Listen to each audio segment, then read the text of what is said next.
everyone, I'm Arlene Dickinson. Thanks for joining me on my podcast. I have been a longtime partner of TELUS because I value the support they provide to both local businesses and entrepreneurs. Recently, TELUS launched Stand With Owners. It's an initiative that's targeted to support Canadian small businesses during COVID-19 because now more than ever, we could all use a bit of help. And that's why TELUS and I have partnered to provide all of my listeners with an exclusive limited time offer. Right now, if you bring your business to TELUS, you can receive 20% off a mobility plan for business, and you also get the first 3 months free. That's right, free. Visit TELUS.com/reinvention to redeem this offer. Hello, everyone, and welcome to this week's episode of Reinvention. Today, we hear the continuation of Arlene's conversation with rock legend Randy Bachman. Randy shows us that with great highs come equally deep lows. His not-so-glamorous fall, which too often comes with the lifestyle of a rock star, left him depressed, divorced, and broke. Despite writing and recording singles which played over speakers in all corners of North America, he was unable to put food on the table for his children. That is, until he met a man outside of McDonald's. If you haven't already, be sure to listen to part 1 of the conversation, where Randy discusses his rise to fame and the journey which led him there, including starting the Guess Who, to leaving and forming the Bachman-Turner Overdrive.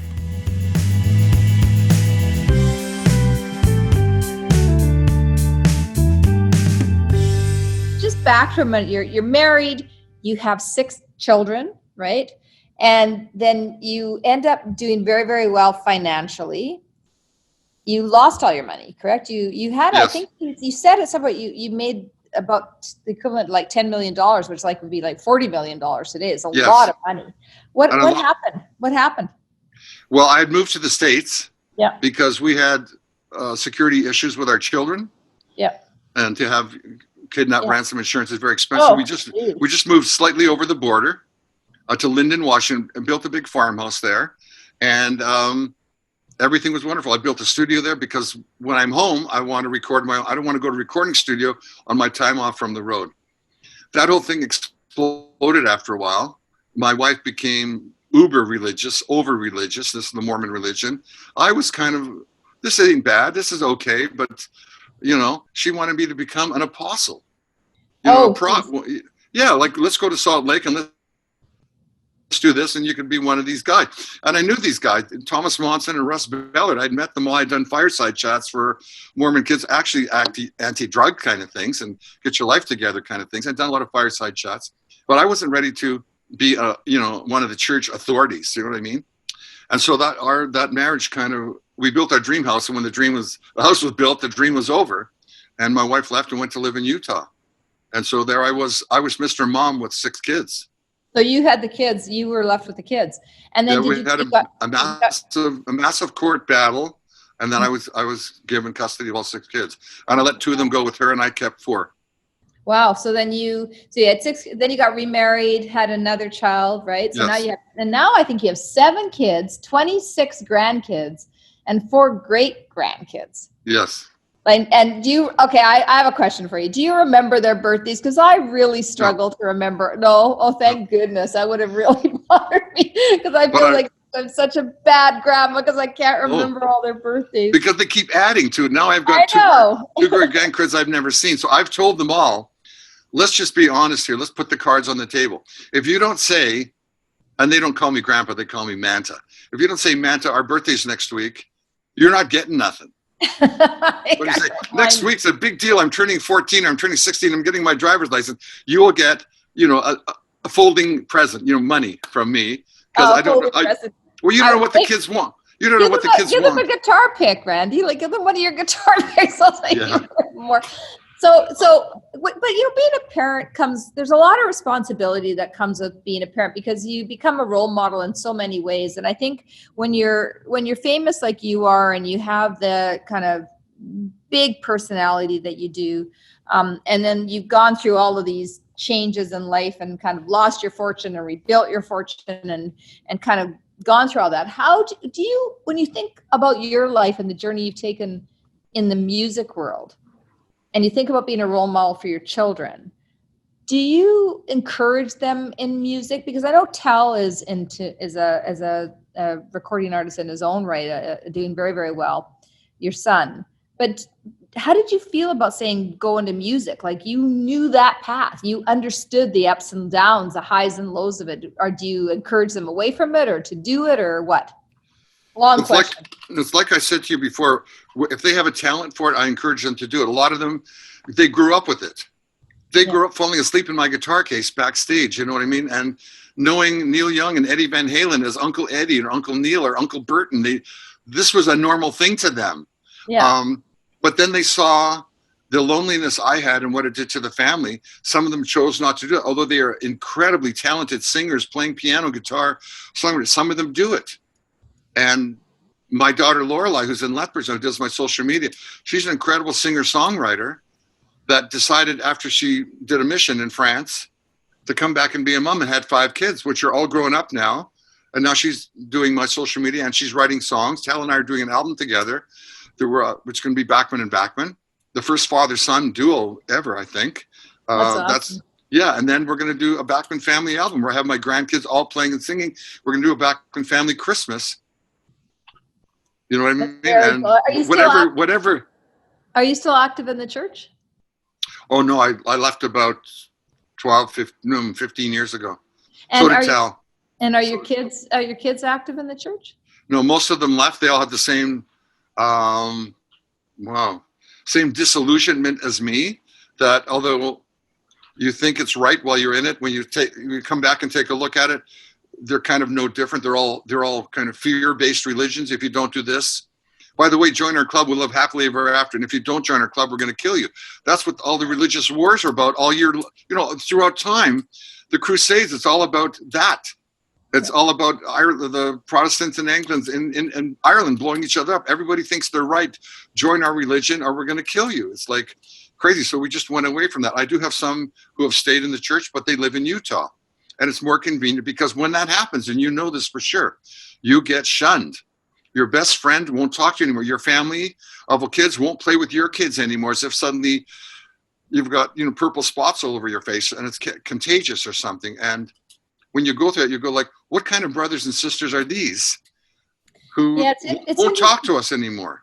Yeah, it's interesting to me. I mean, I think religion of any sort, I mean, what it taught me, having been raised in a religious home, is that, that I really, what I respect out of it is this notion that, you should be accepting and tolerant and kind to everybody else. And like you said, sometimes religion can force a divisiveness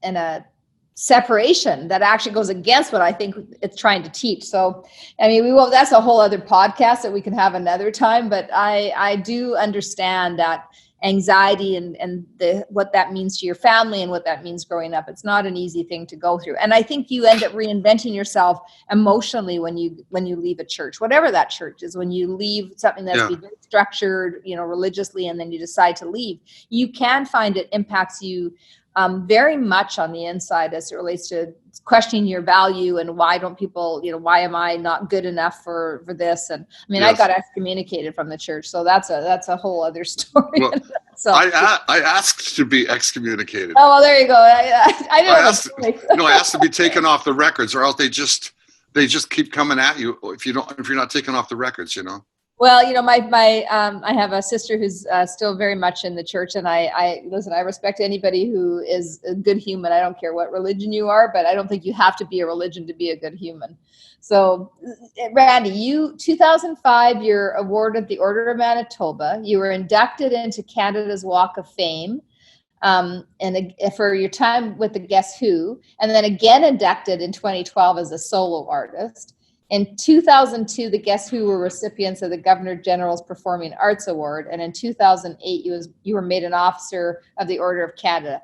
I have to tell you, like, when I read that, I don't know how you feel. Like when I read that, it honestly stops me. I'm so proud of you, and I'm so proud for you, because those things that recognize this kid who failed grade 10 and failed grade 11 and grew up in a little tiny town in Manitoba, city in Manitoba, and then who kind of struggled through, relationships and kids and religious issues and and going bankrupt and learning to build it again. I mean, all that journey. And I say all this because I started with your accomplishments, but I want to make sure that we get back to the story about you saying about climbing the mountain and how important it is to keep your eye on the purpose of your life.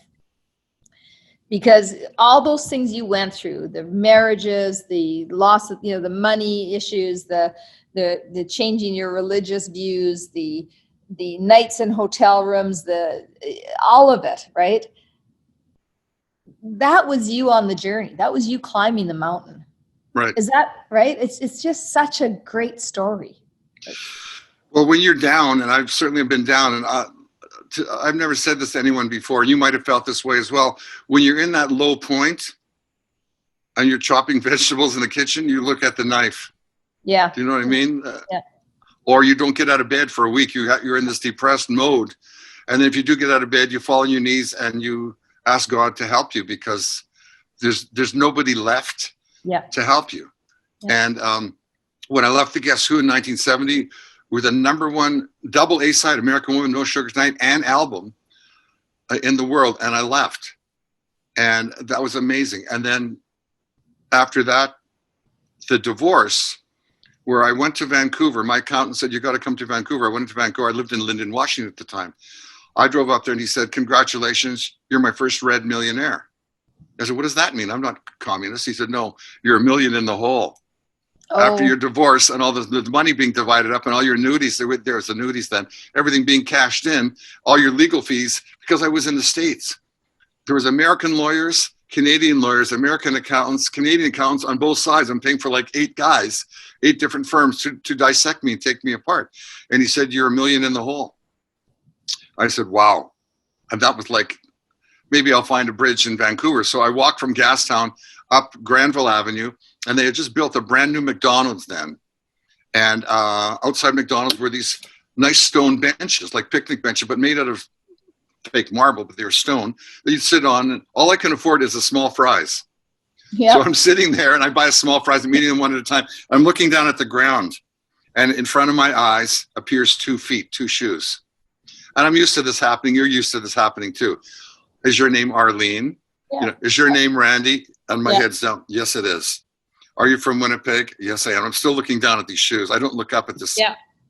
Because you don't want to make eye contact, because it means I'm ready to engage with you. And he says, These Eyes was my high school song, and I eloped with my sweetheart after high school. It was our wedding song. We played every year at our wedding. And so finally I look up and I say, hi, what's your name? He said, my name's John. I said, so what do you do, John? He says, I'm the new loan officer at CIBC. Do you need a loan?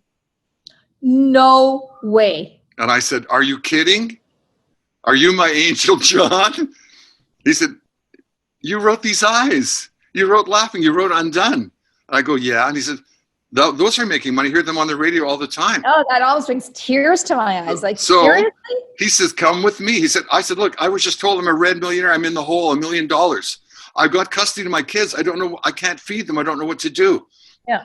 He said, come with me. We walked back down Granville, down to CIBC in Gastown. He wrote me a check for $30,000 on These Eyes. Money coming, because I showed him my little contract that every quarter, every 3 months, you get paid from your radio airplane, stuff like that. So he wrote me a check for $30,000. And I was able to go and get a house to bring my kids back to Canada in White Rock, where we lived for like a good 10 years. And he said to me, oh, by the way, I know you have no credit, but a friend of mine has just started Gulf and Fishermen's Credit Union. And don't tell them I gave you this money. This is a separate thing. There's no collateral on this. It's just These Eyes and your songwriting. So you can put this money down on a house, and then you can use the house as collateral. So I got a mortgage for the house, and we all moved to White Rock. And then 1983 came around, like a year later. I got a phone call, will the Guess Who reunite?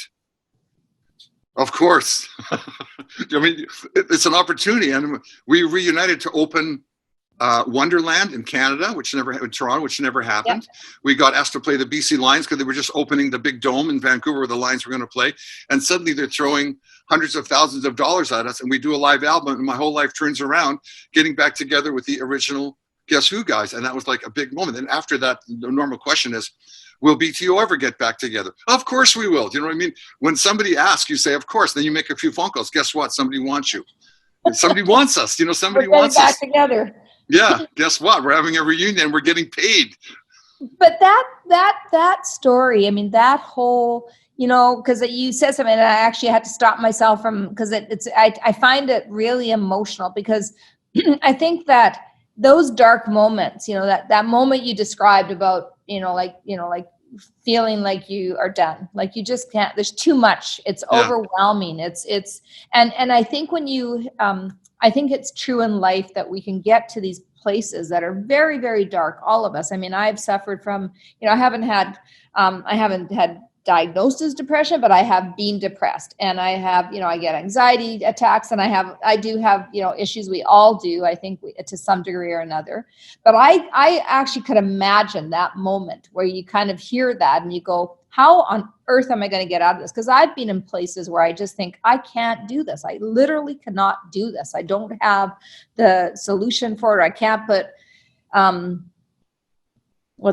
can't put one foot in front of the other because I'm stuck right now. And then somehow whether it's, looking up and you get the, God bless that loans officer for being who he was at the time he was. Yeah. And you pick yourself up and you go again. And I do think to the listeners of this podcast, I want to tell them that these stories of these highs and lows of climbing the mountain, these highs and lows of life, the whole find your purpose, the whole kind of, how do you find, and I actually am crying now. Well, the lower the low, the higher the high, and the bigger the reward. If you look at, for example, Dragon's Den or Shark Tank or any successful person, they've had those crashes and they've overcome them. That's why they are called a success and not a failure. Yeah. And you've got to try absolutely everything. Like, trying and failing is not a problem. Failing to try is the problem. Yeah. If you say, I can never do that, guess what? You'll never do it. If you can say, oh, that's pretty easy. When people said I could never be a DJ and do a radio show, I said, screw that. I'm going to do it. And it took me months and months of trying and doing demos. And I kept saying, this doesn't work for CBC. This doesn't work. This doesn't work. This doesn't work. Finally went, well, this works. Do it. I did it. And I'm in my I read your thing, but it's my 15th year on Vinyl Tap, just like you having 15 with Dragon's Den. It's life-changing. I became everybody's Saturday night date or best friend, or having dinner with them wherever I go. It's like, oh, hi, we sit.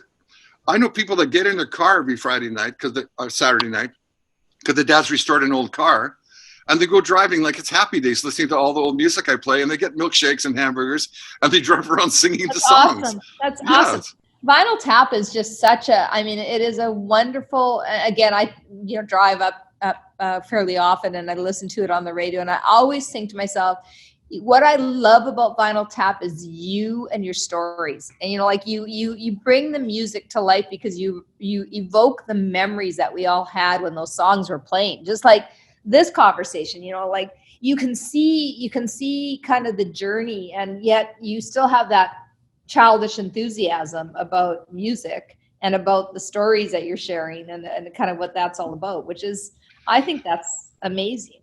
I think. Well, I'm still very excited that the teenage dream I had, I still haven't woken up. I've stirred a few times and got up to go to the bathroom or something and taken a break, but you come back and then you're still in the dream and you go, this is amazing. If our tour resumes next year with Burton Cummings, do you know how long? I mean, this is a friend that I met when he was 14, 15. I was 16, 17. Same with Fred Turner, same with Neil Young. To get together with these guys who are still rocking in the free world, as Neil Young says, are taking care of business.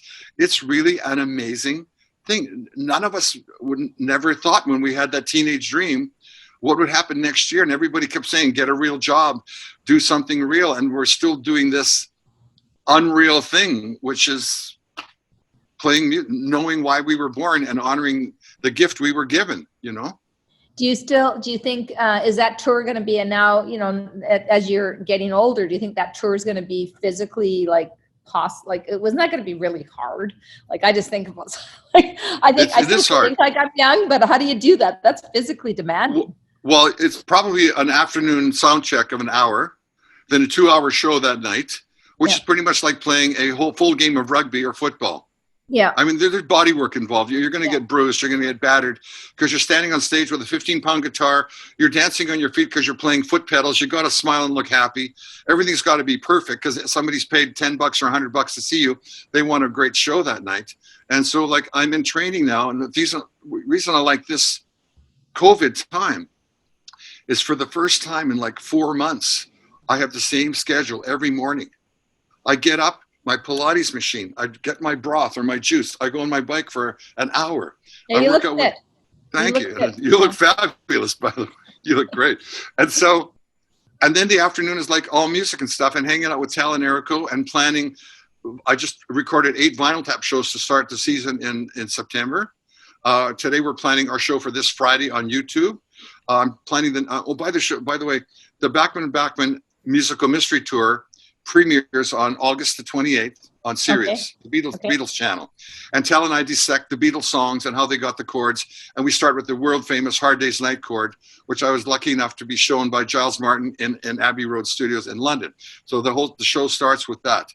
Also on Friday is a new rap record released by me with DJ Shub, who's from Tribe Called Red, and Phoenix, who's a black R&B rapper singer, hip-hop singer. The 3 of us collaborate on a song called Stop Making Bullets. And the video's being done now in LA. That's animated video. And it's all about all the shootings going on. And I've got a message for everyone. You can't kill nobody with an empty gun, so stop making bullets. Besides gun control, they can also control the bullets. It's a childish notion, but Bullets is going to come out this coming Friday, and as is our Beatle show and our YouTube show. It's not a childish notion. I mean, Imagine was never a childish notion either. I mean, it's trying to, you can't change the world if you don't help people understand what the real challenges and issues are. And you're exactly right. You can't kill somebody without a bullet. Right. Yeah. I mean, and I love that. So rap music. So you're reinventing yourself yet again, Randy. Like you never stop. Yeah, but what's amazing is I wrote this song after the shooting in Montreal. Do you remember they shot somebody at the mall? Yeah. And when was that? 15 years ago. I wrote this then. Only now has it come out because of the COVID, and I'm going through my old stuff, and I send this to somebody in Toronto, and they give it to DJ Shub, who's coming out of rehab because he's from a tribe called Red, and they had big success a few years ago. They're Aboriginal guys, and I love their tribal chant kind of stuff, and they asked me to play on his album. So I played his album, and I sent him this track, and he did new music for it. He kept my rapping. I was going to use an alias. He said, no. Billy Ray Cyrus had a #1 when he did a thing with the rapper. We want to use your name, and Phoenix, the singer, and DJ Shub, and we're going to have 3 Canadians, a black R&B chick from Toronto, a white prairie guy, classic rocker, and an Aboriginal electronic music guy. We're going to rock the world with this song, and let's put out Bullets. So we're doing it. So Randy, let's I know I've taken you more than an hour, so I feel bad, but I blocked the afternoon off for you. Well, thank you. Well, I would love to know, what would you again, if you think about your journey, which is phenomenal, and so much respect for the highs and lows that you've gone through and how you continue to be optimistic and continue to reinvent yourself in so many ways while staying true to your purpose of music. If you had to say something to the world right now, to the listeners of this show, and I've been really fortunate, I've had some fantastic guests on this show, but with you, I feel like I have had a conversation with a kindred spirit, just because we share so many of the same, we're not that far apart in age, and we have a lot of the same, like the same upbringing and things like that. What would you say to people right now? What's the message that you kind of want to leave people with around what they can do to get through all this crap that we're in right now? Well, it's kind of an age-old adage. Be true to yourself. There's nothing more important than family. That's what will get you through. And if you have a gift from God, a passion, do it, and you will feel good and overcome all obstacles. There's no plan B. Stick to plan A. Get a plan and stick to it, and work at it and keep working at it. Be on time. Don't dishonor your gift by becoming a stoner and being drunk. I mean, honor your body is wonderful. When something goes wrong with you and you see your heart on a machine or your ankle or they're fixing part of your body, this body is amazing. My brain is amazing. My heart is amazing. We are amazing things. Like, where did we come from? Some godlike angel kind of thing. We are really, everybody is special in their own way. So just honor everyone's speciality, everyone's personality. We're all different, but we're all children of God. We're all living on this planet together. Why can't we get along? Why is it Lord of the Flies all the time with winning and losing and killing and cheating and letting these political guys decide our future? Let's decide our own future. Get out and vote. I mean, I'm watching the Democratic Republican thing going on. It's amazing. The dichotomy of, I'm so glad to be in Canada, to be Canadian, to have our law system, our police system, to live where I live now. I mean, I relocated from, Oakville. I'm living on Vancouver Island. It's just absolutely incredible. I feel very, very blessed. And when this whole thing happened, I was like anybody else. I went out and bought toilet paper and canned soup and a dehydrator and planted a garden. And there's certain things you got to do and get your food together. But the most important thing is I got family. My grandson came, he goes to U Vic. He's living in my house. Guy's a great cook. Tal moved in, Erica moved in. They had to shut their businesses down in Victoria. So I have this beautiful property with a couple of buildings on it. We're all living here and we do our music. We sing songs together. We have fun. We go on the beach together, living on the water. Life is really quite good. We can't go anywhere, but you go to the store and back, but can't fly anywhere yet. And I think, just as you're talking about all that, it makes it, you can put your dark moments in perspective now. I think it makes what we're going through now more easily understood, that the world is not a straight line. And, things just like life isn't a straight line. And the journey is hard. And I mean, all these sayings that you hear that sometimes can sound trite, but at the end of the day, I think perspective is everything and context is everything. Like, put things in context. Is this really, when things are bad, is this really the worst thing in the world or just a really bad moment of your life? And is it going to pass? And that's what I hear when I hear you talk. I hear these things pass, things happen. Life, you turn a corner, you never know what's going to be ahead of you. And you got to just live it and be open to accepting that you can't control everything. All you can control is your ability and willingness to live your life well. So, well, you can control yourself and change yourself, and that's about it. And then maybe you can influence your family. Everyone's got to decide their own change and their own path and how long it's going to take them to do it.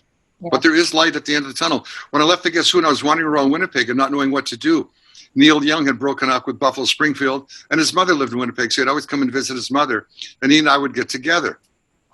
I said, man, I don't know what to do. I'm out of a gig. I'm out of the Guess Who. They're number one. They've got Share the Land. They're back on the charts. And he said, hey, the same thing happened to me. Buffalo Springfield is over, but life is a big, long hallway. And when there's darkness there, run towards it because a door will open and there'll be a light. And the faster you run, the faster you're going to get where you're going. So there is a light at the end of every tunnel. Just work your way. I mean, it's a dark room. You're going to walk real slow, and then suddenly your eyes get accustomed to the darkness, and then you start to see things. You see your shadow moving, and then suddenly a light appears, and you rush towards that, and the door opens. One door closes, the next door opens. Just run to the next door. It's all great advice. I could sit and talk to you for hours and hours. We need to do another podcast. I just want people to understand that you are a special human and you've lived such a special life. And it's just great to talk to you. It's really, really great. If Randy's life proves anything, it's that after every storm comes a rainbow. Dedicating his life to music, he had the privilege of enjoying the success which came with it. He was living like a rock star, literally and rightfully so. Despite that, life threw him some unexpected curveballs, and he found himself at the bottom feeling defeated, a feeling that many of us have felt once or twice in our lives. But rather than accept what many would deem their fate, he kept going. He knew that following his core purpose and applying his talents would pay off, and it did. One reunion after another, he found his footing again and is back at the top of his mountain. Life has this tendency to surprise you, whether good or bad. It may be a change of career or a change in marital status. The common denominator in coming out a winner is the way in which you react to these setbacks. Stay safe and stay human. Thanks for listening, everybody. This podcast is made possible by the great folks at Venture Communications. Thanks to our engineers, writers, producers, and all the folks who work really hard to bring you these great stories of reinventions each and every week.